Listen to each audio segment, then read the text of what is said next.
পৃথিবীতে একটা আতঙ্ক তৈরি হয়। আমি ওই সময় মোবাইলের যুগ ছিল না, আমি বলেছিলাম রেজিনগর, মুর্শিদাবাদ রেজিনগরের মাটিতে যে বলেছে 72 ঘন্টার মধ্যে ধ্বংস হবে, সে 72 কেজি গাঁজা খেয়ে বলেছে। কোন বৈজ্ঞানিক জানি না, কিন্তু গাঁজা খেয়ে বলেছে। আচ্ছা, পৃথিবীটা ধ্বংস হয়েছে? কথা বলে না? আচ্ছা না, 2 বছর আগে এক হুজুর বললে বাংলাদেশের 15ই রমজান ধ্বংস হবে, হয়েছে? হয়নি। এইখানে আপনাকে বিশ্বাস কোথায় আনতে হবে? আল্লাহর প্রতি এবং কোরআনের প্রতি। সবাই আনবো, জোরে বলুন ইনশাআল্লাহ। কেন? কোরআন সূরা লুকমানের একবারই শেষ আয়াত, ইন্নাল্লাহা ইনদাহু ইলমুস সাআ ওয়া ইউনাজ্জিলুল গায়থ ওয়া ইয়ালামু মা ফিল আরহাম ওয়া মা তাদরি নাফসুম মাযা তাকসিবু গাদা ওয়া মা তাদরি নাফসুম বিআইয়ি আরদিন তামুত ইন্নাল্লাহা আলিমুন খবীর। সূরা লুকমান শেষ আয়াত, ইন্নাল্লাহা ইনদাহু ইলমুস সাআ, কিয়ামত কবে হবে আমি আল্লাহ ছাড়া পৃথিবীর কেউ জানে না। ওই জন্য আমি এরপরে ওই আয়াতে যাচ্ছি, এইখানটা একটু ব্রেক রেখে। আল্লাহ নবীকে বেঈমান কাফেররা প্রশ্ন করেছেন, নবীজি তারিখ বলেননি, তখনও আল্লাহ উত্তর দিয়েছেন, কিন্তু তারিখ বলেননি। আল্লাহ কি উত্তর দিলেন? হে আমার নবী, তুমি বেঈমান কাফেরকে শোনাও, ফাইদা বারিকাল বাসার, তোমাদের চোখগুলো স্থির হবে। চোখ স্থির মানে কোন এক আশ্চর্য জিনিসকে যখন আপনি দেখবেন, আপনার চোখ দাঁড়িয়ে যাবে। যদি আপনি সকালবেলায় উঠে হরিশ্চন্দ্রপুর বাজারে যান আর যদি 20 কেজি ওজনের একটা কাতলা মাছ দেখতে পান, আপনার চোখটা কি হবে? ও আল্লাহ! চোখটা বেরোবে না? বেরোবে না, দাঁড়িয়ে যাবে। কোরআনে এই শব্দই আল্লাহ ব্যবহার করেছেন, ফাইদা বারিকাল বাসার, তোমাদের চোখগুলো স্থির হয়ে দাঁড়িয়ে যাবে। কখন? ওয়া খাসাফাল কামার, যেদিনে চন্দ্র আলোহীন হবে, ওয়া জুমিয়াশ শামসু ওয়াল কামার, ওয়া জুমিয়াশ শামসু ওয়াল কামার, যেদিনে চাঁদ আর সূর্যকে আমি একটা রাস্তায় টক্কর খাইয়ে দেব, অ্যাক্সিডেন্ট করাবো। চন্দ্রগ্রহণ, সূর্যগ্রহণ, কোরআন বলছে কুল্লু ফি ফালাকি ইয়াসবাহুন, সূরা ইয়াসিন। সবাই নিজের নিজের কক্ষপথে চলমান, নিজের নিজের রাস্তায় তারা চলছে। অ্যাক্সিডেন্ট করাবেন আমার আল্লাহ কিয়ামতের দিনে, তাদেরকে মুখোমুখি সংঘর্ষ করাবেন। তারা নিজের রাস্তায় চলছে। চন্দ্রগ্রহণ কি করে হয়? চন্দ্র যখন সূর্যকে ওভারটেক করে তাকে বলা হয় চন্দ্রগ্রহণ, আর সূর্য যখন চন্দ্রকে ওভারটেক করে তখন বলা হয় সূর্যগ্রহণ। উদাহরণস্বরূপ বলি, এই যে রোডটা দেখছেন হাই রোড, এখানে দুটো গাড়ি যাচ্ছে, একটা গাড়ি দাঁড়িয়ে আছে, তার পাশে যখন ওভারটেক করবে, ওপারে যে ছায়াটা পড়ছে, ছায়াটা কার পড়বে? এই গাড়ির না, যেটা ওভারটেক করছে তার। যে ওভারটেক করছে তার ছায়া তার কাছে পৌঁছাবে। যখন চাঁদ সূর্যকে ঢেকে এরকম করে ওভারটেক করে, চাঁদের আলো পৃথিবীতে আসে, সূর্যের আলো ঢেকে যায়। সূর্য যখন চন্দ্রকে ওভারটেক করে, চন্দ্রের আলো ঢেকে যায়, সূর্যের আলো পৃথিবীতে এসে পৌঁছায়, তার নাম চন্দ্রগ্রহণ, সূর্যগ্রহণ। আল্লাহ কোরআনে বললেন, তোমরা বুঝতে পারবে কিয়ামতের আলামতের মধ্যে একটা আলামত, ওয়া জুমিয়াশ শামসু ওয়াল কামার, চাঁদ আর সূর্যকে আমি একটা রাস্তায় টক্কর খাওয়াবো। ইয়াকুলুল ইনসানু ইয়াউমাইদিন আইনাল মাফার, মানুষ মনে মনে ভাববে কোথায় আমরা পালালে বাঁচি। কাল্লা লা ওয়াজার ইলা রাব্বিকা ইয়াউমাইদিনিল মুস্তাকার, সেদিনে নিজের রবের কাছে, আল্লাহর কাছে দণ্ডায়মন ছাড়া বিকল্প কোনো রাস্তাই থাকবে না। বেঈমান কাফেররা প্রতিনিয়ত ইসলাম বিরোধী। যেমন পৃথিবীটা ঘুরছে, যেটা বলেছে, বিজ্ঞান কত বড় ভুল তথ্য দিয়েছে আপনাদিকে বলে দিই। কোরআনে 30 পারা, প্রথম সূরা সূরা নাবা, আল্লাহ তাআলা এখানে বললেন, আলাম নাজআলিল আরদা মিহাদা ওয়াল জিবালা আওতাদা। আলাম নাজআলিল আরদা মিহাদা, আমি কি তোমাদের জন্য জমিনকে করিনি বিছানা? ওয়াল জিবালা আওতাদা, আর পাহাড়গুলোকে খুঁটো গেড়েছি, জমিন তুমি আর নড়াচড়া করবে না। আমরা তাফসীর আর হাদিসের ব্যাখ্যার মাধ্যম দিয়ে বুঝতে পাই, গবেষণা করে দেখতে পাই, আল্লাহ তাআলা এই দুনিয়াতে এক ভাগ স্তর রেখেছেন আর 3 ভাগ পানি। এই জমিনকে সৃষ্টি করার পরে এই জমিন চারিদিকে ভেসে বেড়ায়। আল্লাহ কোরআনে বললেন, আমি খুঁটো গাড়লাম পাহাড়গুলোকে, ওয়াল জিবাল আওতাদা, যাতে জমিন তুমি আর নড়াচড়া না করো। জোরে বলুন সুবহানাল্লাহ। আল্লাহর বড় দয়া, কৃপা, ভালোবাসা আমাদের প্রতি, গোটা বিশ্বের প্রতি। সবাই আল্লাহ শুকর আদায় করে হৃদয় থেকে বলি আলহামদুলিল্লাহ। তারপরে পরে বিশ্ব নবী জানাবে মুহাম্মাদুর রাসূলুল্লাহ, সকলে বলুন সাল্লাল্লাহু আলাইহি ওয়াসাল্লাম। তিনার প্রতি শত কোটি দরুদ বর্ষিত হোক, বলুন আমিন সুম্মা আমিন। গুটি কয়েক কথা আলোচনা করব। আল্লাহ আমাদের সকলকে আমলের তৌফিক দান করুন, বলুন আল্লাহুম্মা আমিন। ইসলামের যে বুনিয়াদ আল্লাহ পৃথিবীর বুকে রেখেছে, ওটা শিক্ষার দ্বারা, এডুকেশনের দ্বারা। পৃথিবীতে যে জাতির কাছে শিক্ষা নেই, সেই জাতিকে নিয়ে খেলা করা খুব সহজ। আমি তার কয়েকটা উদাহরণ দেব। আমাদের এই ভারতবর্ষে সব থেকে পিছিয়ে পড়া জাতির নাম কি? কথা বলে। পিছিয়ে পড়া জাতির নাম কি? মুসলমান বলে দিলেন। ওই জন্যে প্রথমেই বললাম শিক্ষা অর্জন খুবই জরুরি। যে জাতির কাছে শিক্ষা নেই, সে টাকার জন্যে, পেটের জন্যে সে নিজে কি আমল করে সেটাও সে জানবে না, শিক্ষা না থাকার কারণ। আমার আগের বক্তা কি বললেন বলুন তো, যে আপনাদের এখানে কেউ বিড়ি বাঁধে? বললেন না, বললেন না। আশা করি বিড়ি খাওয়াটাকে আপনারা হালাল মনে করেন। ওই জন্য আমার জলসায় আছে অনেক লোক আছে মুসলমানদের, আমাদের সকালবেলায় বিড়ি না খেলে তাদের হাগায় হয়নি।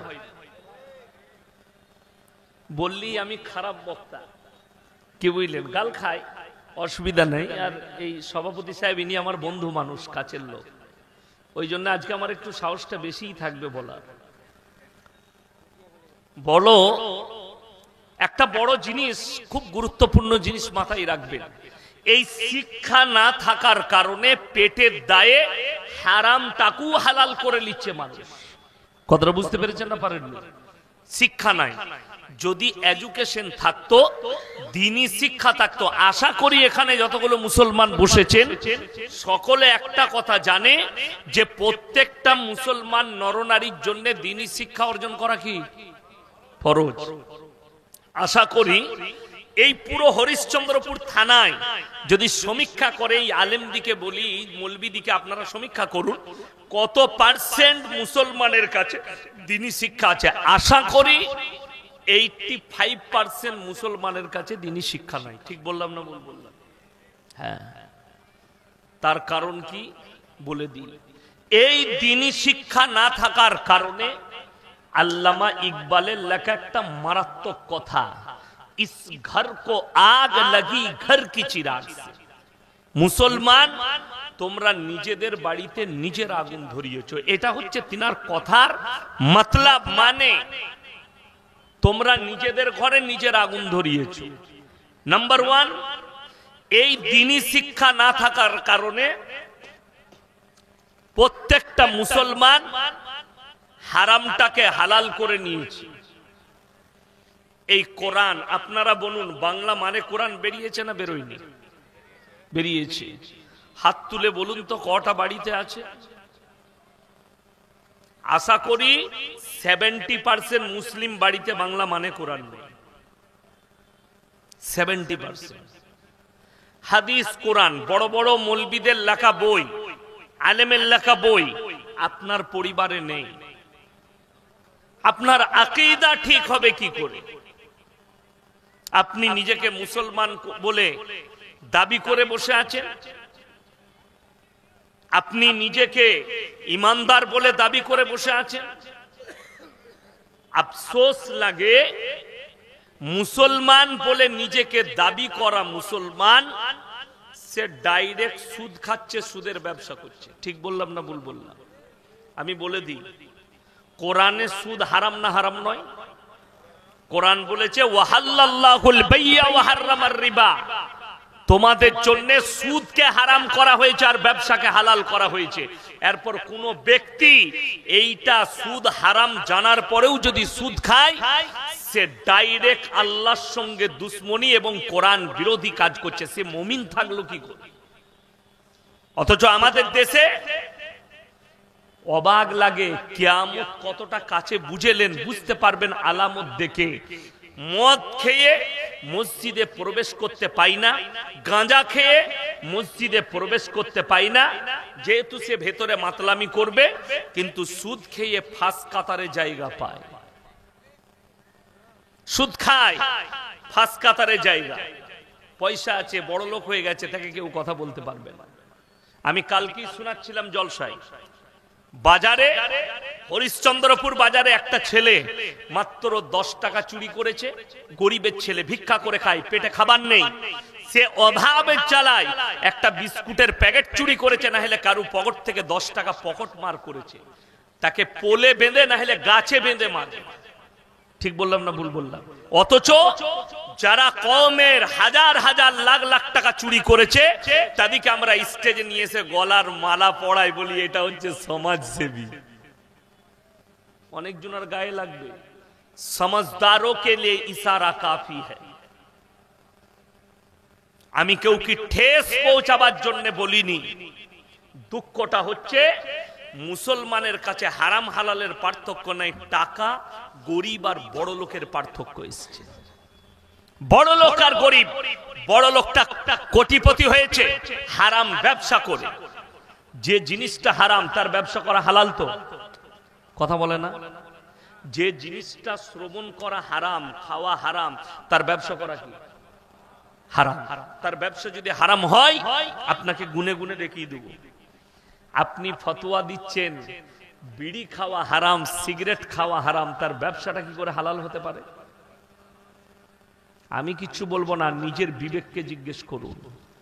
বিড়ি, সিগারেট, গুটকা এগুলো যদি হারাম হয়। আমি আসছিলাম রাস্তায়, তা আমি দেখতে পেলাম এই দিকেই কোনো গাড়ির নম্বরটা কলকাতা, কোনো এক বক্তা আসছেন বায়ান করতে, ওয়াগানার গাড়ি ছিল।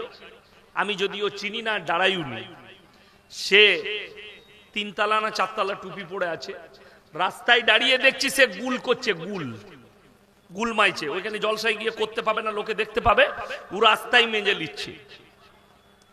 আমি বললাম যে আল্লাহ, আমি গুটকা খোর বলি এটার কোনো দোষ নাই, দাঁড়িয়ে খাচ্ছে, গুল লাগাচ্ছে, এদের দ্বারা মানুষ কি পাবে? আপনি জানছেন সুদ হারাম, সুদ খাচ্ছেন, আপনি আল্লাহর সঙ্গে সংগ্রাম করেছেন, কোরআনের বিরুদ্ধে আপনি আচরণ করেছেন, আপনার ঈমান ধ্বংস হয়ে গেছে। আপনি নামাজ পড়তে পারেন, কিয়ামতের দিনে দেখবেন সব ফাঁকা। কেন? আপনি ধোঁকা দিয়েছেন আল্লাহকে, মুমিনকে ধোঁকা দিয়েছেন, সমাজের লোককে ধোঁকা দিয়েছেন, হারাম খাচ্ছেন, অথচ আপনি নামাজ পড়ে লোককে দেখাচ্ছেন আমি একজন নামাজি। মদ খাওয়া হারাম, মদের ব্যবসা হারাম। আজকে আপনাকে দেখিয়ে দেবো আমি হরিশ্চন্দ্রপুরে মদ মুসলমান খাচ্ছে, মদের ব্যবসাও করছে। ঠিক বললাম না ভুল বললাম? মদের ব্যবসাও করছে, অথচ সে নিজেকে মুসলমান বলে পরিচয় দিচ্ছে। ওই জন্য কোরআন শোনাবো। যারা ভাবছেন যে মাথা ঠুকলেই মুসলমান, গরুর মাংস খেলেই খাঁটি মুসলমান, আমি মাথা ঠুকি। নাস্তিক ছাড়া, যারা ধর্মে বিশ্বাসী নয়, তারা ছাড়া পৃথিবীর সব মানুষ মাথা ঠুকে। কেউ পূবে, কেউ পশ্চিমে, কেউ উত্তরে, কেউ দক্ষিণে, কেউ আগুনের কাছে, কেউ পাথরের কাছে, কেউ মূর্তির কাছে, কেউ কবরে, কেউ গাছতলায়, কেউ সূর্যের কাছে, কেউ চন্দ্রের কাছে, কেউ অগ্নির কাছে। যার বিশ্বাস যেখানে দাঁড়িয়েছে সে সেখানে গিয়ে মাথা ঠুকছে। ওই জন্য আল্লাহ কোরআনে শর্ত রাখলেন। শর্ত কি আছে? লাইসাল বিররু আন তুওয়াল্লু বুজুহাকুম কিবালাল মাশরিকি ওয়াল মাগরিব ওয়ালাকিন্নাল বিররা মান আমানা বিল্লাহ।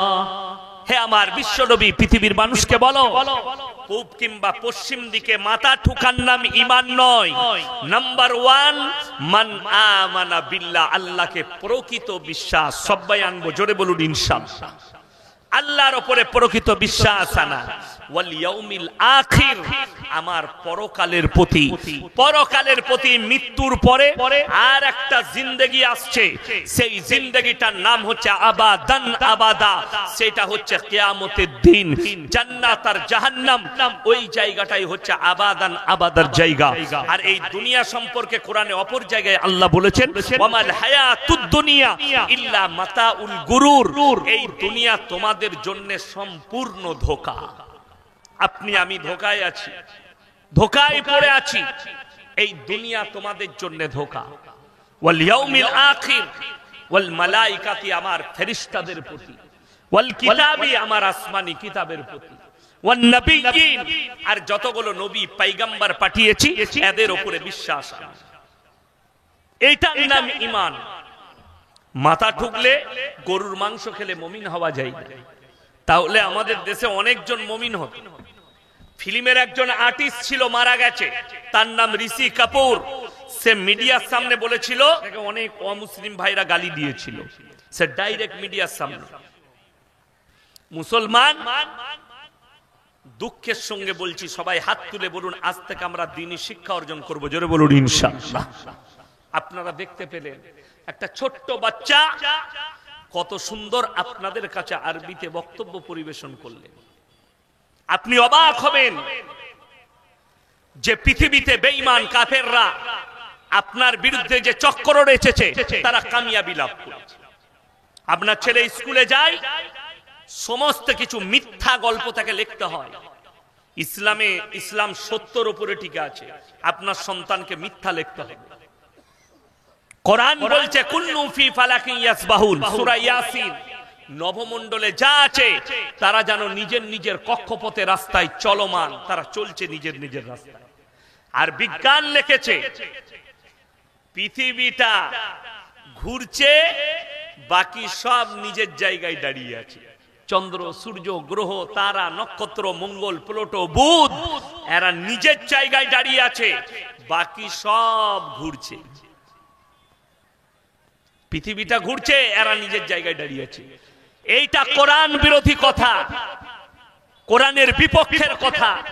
আপনার আমার সন্তান স্কুলে গেলে তাকে এই উত্তরটাই লিখতে হবে। সে যদি কোরআনের উত্তর লিখে দেয়, আপনার ছেলে ফেল। যদি বলেন দলিল কিছু আছে, আমি এত মারাত্মক দলিল দেবো তোমার বাপ দাদর মাস্টারও কাটতে পারবে না। আমরা দেখেছি চন্দ্রগ্রহণ, সূর্যগ্রহণ, দেখেছেন না দেখেননি? চন্দ্রগ্রহণ হয়, সূর্যগ্রহণ, বৈজ্ঞানিকরা বলছে। সাপোজ উদাহরণ দিচ্ছি, স্টেজে আমরা প্রথম সারিতে 4 জন বসে আছি। এই স্টেজ যদি ঘুরে আর আমরা যদি নিজের জায়গায় বসে থাকি, আমাদের দিক পরিবর্তন হবে, স্থানকারও পরিবর্তন হবে। কথা বলে, স্থান মানে হচ্ছে জায়গা। আমি এই চেয়ারে আছি, ঘুরে গেলে আমি ওই চেয়ারে চলে যাব, এরকম হবে কি? নিজের জায়গায় বসে থাকলে আমরা স্টপ থাকবো, জায়গা আমার ঠিক থাকবে, দিক পরিবর্তন হবে। কোরআন খুলে এত সুন্দর দলিল কোরআনে আল্লাহ দিয়েছে। ইয়াসআলু আইয়ানা ইয়াউমুল কিয়ামাহ, হে নবী কিয়ামতটা কবে হবে আপনি বর্ণনা দেন। মানুষকে আপনি ভীত কঙ্কিত করছেন, কিয়ামত কবে হবে মানুষকে বর্ণনা দিচ্ছেন, তারিখটা বলে দেন। এইখানে একটা কথা বলি, কিয়ামত কবে হবে কে জানেন? কথা বলেন আল্লাহ। গত 2 বছর আগে রমজান মাসে বাংলাদেশ থেকে একটা প্রচার হয়েছিল।